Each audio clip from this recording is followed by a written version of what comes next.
Hi, I'm Amanda Boland, Senior Career Consultant with the Career Services at Augusta University. Please notice our website on your screen where you can find information on how to schedule appointments with all of us in Career Services, as well as see all the resources that we provide. Today I want to go through interviewing, the whole interviewing process. So whether you are in the middle of a job search or preparing for a residency interview, I hope that this review will help you prepare for that. I want to begin by encouraging you to really spend some time thinking about what you have to offer this employer or this program. And that can begin by you thinking about who you are and what is your story. How did you get interested in this field? And trace your passion as to what you've done to get where you are today. You also want to be able to articulate your skill set. What do you like? What do you not like? So that you can express your passion for this field. Be also ready to talk about what motivates you and what you value in the workplace, as well as your personality and what's a good fit for you. You also want to spend some time before the interview researching the company, researching the program, being very comfortable with talking about what your expectations are for this residency program or this job and how it's going to fit in your long-term career goal, and be very familiar with the history of the company as well. I want to spend some time focusing on virtual interviewing right now to help you feel more comfortable in completing interviewings during the camera process where you're just talking into a laptop. But there are some things that you can do to better prepare for that. And the first thing I want you to do is make sure that you set up your space and so that it is a professional space and lacks all distractions. You want to make sure that you set your laptop up on a box or books where your camera looks right into your eye, and make sure that it is at the eye level that you would be if you were in an in-person interview. You want to make sure that your face is well lit, that your background is professional, there are no distractions. You may want to put a lamp behind your laptop because it may be a challenge to express your passion during a virtual interview. So you want to do what you can to allow them to see your facial expressions and your body language throughout the entire interview. Block all sounds. Make sure that you've got an out of office on any type of notifications that you may have on your computer. And make sure that the people in your room, or if they're animals, that they are blocked and that they can't come into where you are. You want to have pencil and a pen or paper so that you can write notes, but you also can refer to the questions that you have for them, which I encourage you to do ahead of time. Test your technology, test your internet, make sure you have a strong connection or go to where you have a strong connection. You want to check your laptop for updates so that they run prior to the appointment and not when you go to log in.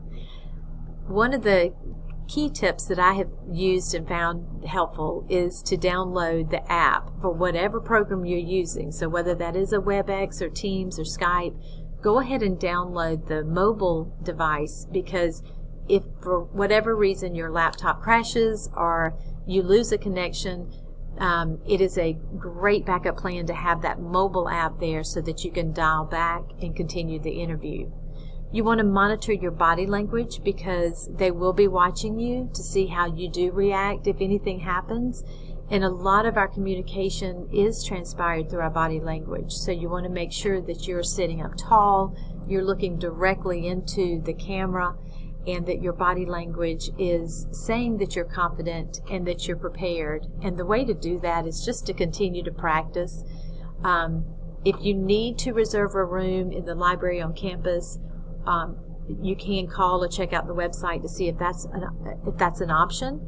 You can also email classroom scheduling to see if that is an option as well, just to get a classroom where you can control the sound and not be interrupted. Again, I say practice, don't memorize, and write a thank you note within 24 hours to everyone that interviewed you. The networking and the staying in touch is going to be important as you go through this process. For those of you who are doing residency interviews and you're doing a lot of residency interviews, it may not be possible for you to write thank you notes to everybody, but I highly encourage you to at least write thank you notes to those programs that you're most interested in. If you're doing a person-to-person interview, you always want to drive to the location ahead of time to find parking options. You want to arrive there in the room where you will be interviewing 10 to 15 minutes prior to the time of your interview. Remember that the presentation starts the minute you get into your car. Be nice to everyone on the way because you never know the impact that they may have with that program or with that employer. I also want to encourage you to dress professionally.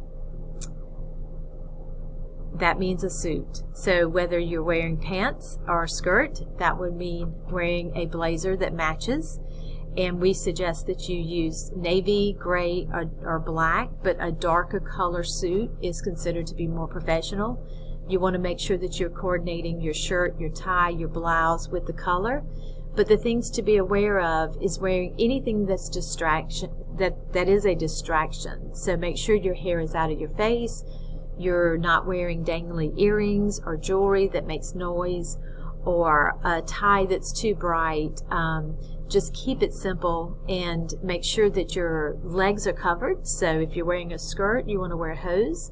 If you're wearing pants for gentlemen, I would suggest wearing socks that come up to the knee. So if you cross your legs, your skin doesn't show.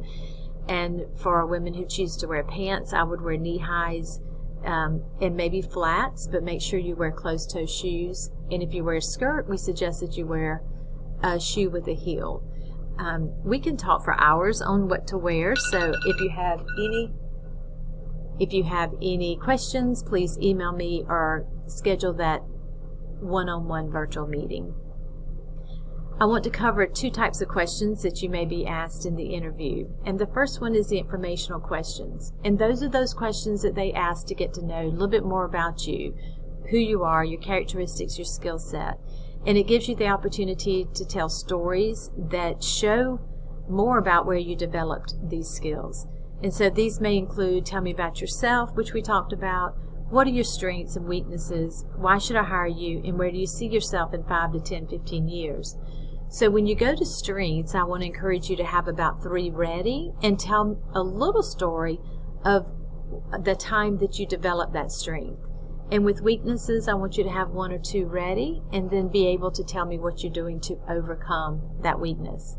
Why should I hire you? You want to be able to bring in all of your related experiences. So that may mean similar clinical experiences or similar jobs or an internship where you actually develop the skills that they're looking for.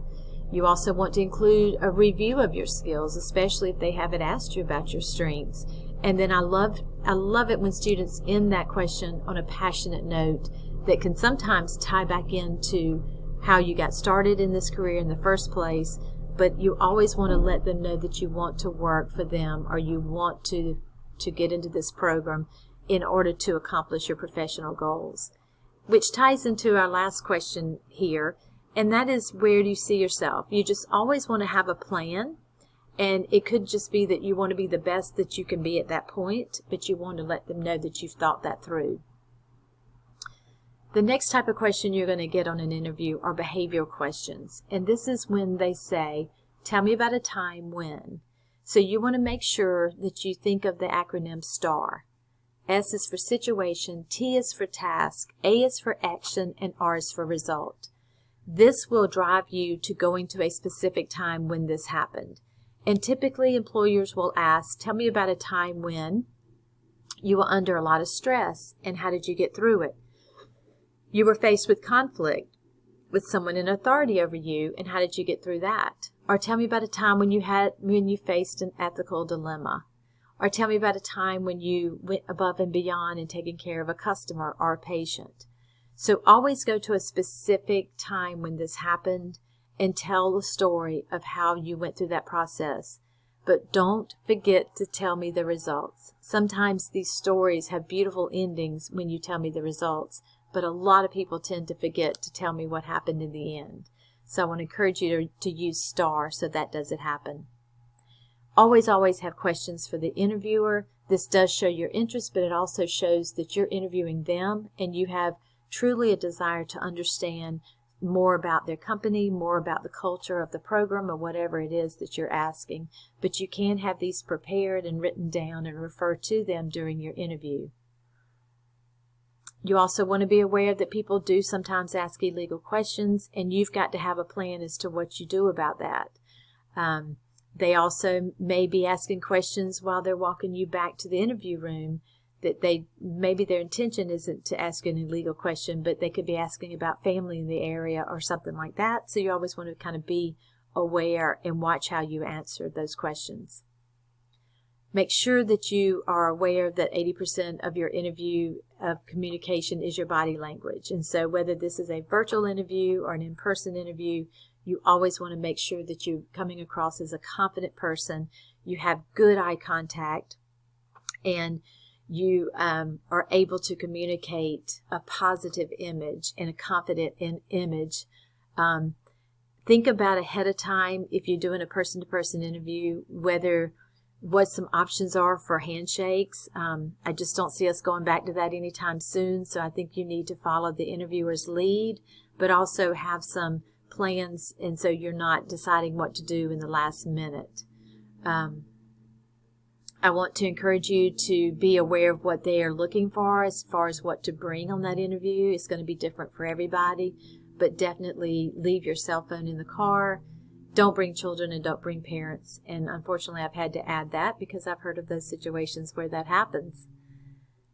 Avoid, of course, being late, in any inappropriate humor. If you're in person, you want to make sure that you're not smelling like a restaurant that you stopped at beforehand, or cigarettes, or too heavy of a cologne can be a distraction as well. But I definitely want to encourage you to check your Google yourself, check yourself online, make sure you're using a professional email address. I would go ahead and get one, create one if you don't already have one, because you will be losing your school email eventually. And make sure that you have created a voicemail box, and make sure that you check it often so that it's not full when that employer or that program chair is calling you back. Practice, practice, practice. Be able to articulate what you have to offer that employer or that program. Show your passion, and make sure that you have examples that show not only what you've learned, but how to apply it. We do have a resource on our website called Big Interview. I encourage you to go there. It is basically a virtual practice where someone pops on the screen and you can record yourself answering questions. And we have a great variety of modules that you can choose from, and I would encourage you to use that resource. This is the end of my virtual workshop today on interviewing. But again, please reach out to us in Career Services. We'll be glad to do mock interviews with you. And remember, you have our services for a year after you graduate. So we look forward to helping you get to that next step, whatever that may look like. Thank you and have a great day.